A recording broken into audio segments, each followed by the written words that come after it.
আমরা আশা করছি আজকে সন্ধ্যা থেকে বিদ্যুৎ পরিস্থিতির কিছুটা হলে উন্নতি হবে ইনশাআল্লাহ। অবশ্যই ভোগান্তি চরমে, এ ব্যাপারে কোনো দ্বিমত নেই। আমরা বারবার সে কারণে বাংলাদেশের জনগণের কাছে দুঃখ প্রকাশ করছি।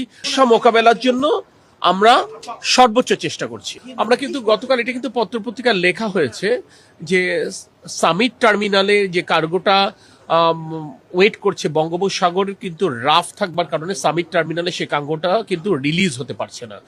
এবং এক্সেলারেট টার্মিনাল আপনারা জানেন পার্শিয়াল ক্যাপাসিটিতে রান করছে। এটা ফুল ক্যাপাসিটিতে যদি রান করতে হয় তাহলে আবার প্রায় 72 ঘন্টার জন্য এক্সেলারেট টার্মিনালকে বন্ধ করা লাগবে।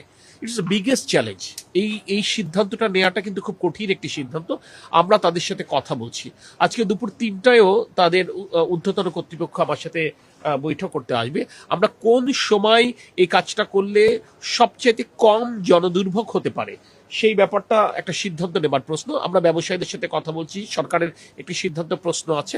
স্বাভাবিকভাবে এমনিতেই আপনারা যেটা দুটো টার্মিনাল দিয়ে আমরা গ্যাস রিলিজ করি, একটা হচ্ছে সামিট টার্মিনাল আর একটা হচ্ছে এক্সেলারেট টার্মিনাল।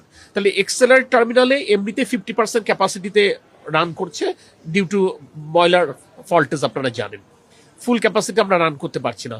হোয়ারাস আবার সামিট টার্মিনালে বে অফ বেঙ্গলের রাফ থাকবার কারণে আমরা cargo still waiting for discharge. That is the problem.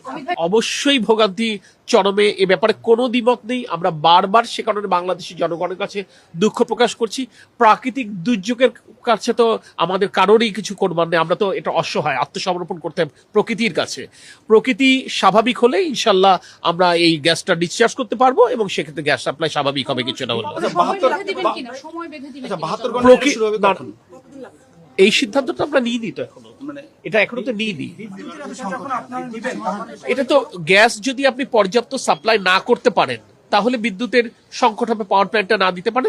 তারপর আমরা একটা কৌশল নিয়েছি, আমরা সেই কৌশলটা গতকাল সন্ধ্যা থেকে নিয়েছি। আমরা আশা করছি আজকে সন্ধ্যা থেকে বিদ্যুৎ পরিস্থিতির কিছুটা হলে উন্নতি হবে ইনশাআল্লাহ। আমরা কাজ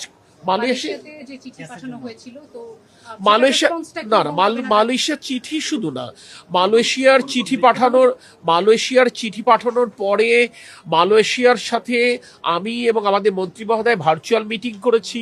তার ধারাবাহিকতায় আমাদের টিম মালয়েশিয়ায় গেছে, তার পরিপ্রেক্ষিতে তাদের অফার নিয়ে আমরা কাজ করছি। তার ধারাবাহিকতায় তাদের সাথে থেকে আমরা আশা করছি অ্যাটলিস্ট এক কার্গো এলএনজি আমরা পাবো।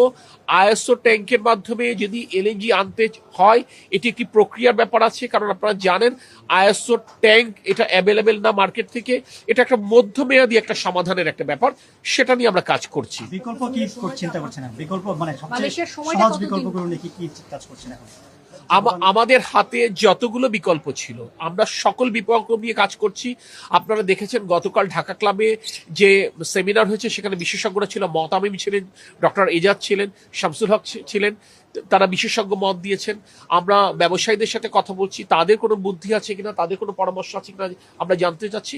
ইভেন আপনাদের কাছেও যদি কোনো বুদ্ধি পরামর্শ থাকে আমরা ওয়েলকাম করছি। এর বাইরে আমরা বলেছি পরিস্থিতি উন্নতি হবে, কিছুটা হলো ইনশাল্লাহ। সরকারের কাছে অবশ্যই জনগণ মেসেজ জানতে চাই।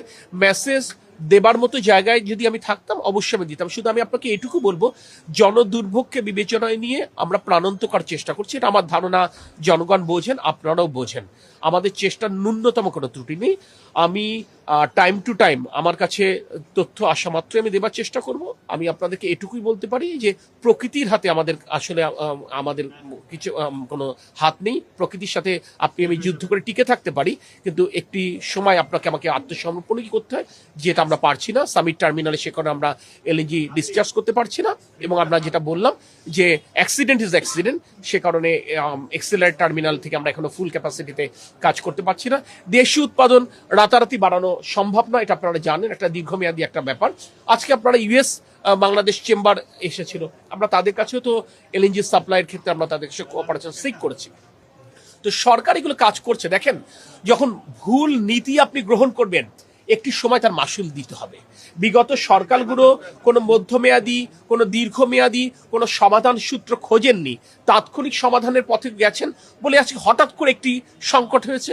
সেই সংকটের সময়টা হয়তো আজকে এসেছে, আজকে না হলে হয়তো আগামীকাল আসতো, আগামীকাল না হলে হয়তো পরশু দিন আসতো। একটি সময় এই পরিস্থিতির মুখোমুখি আপনাকে আমাকে হতেই হতো। সেই পরিস্থিতিটা হয়তোবা আনফর্চুনেটলি সামার টাইমে আপনার আমাকে এই পরিস্থিতির সম্মুখীন হতে হতো।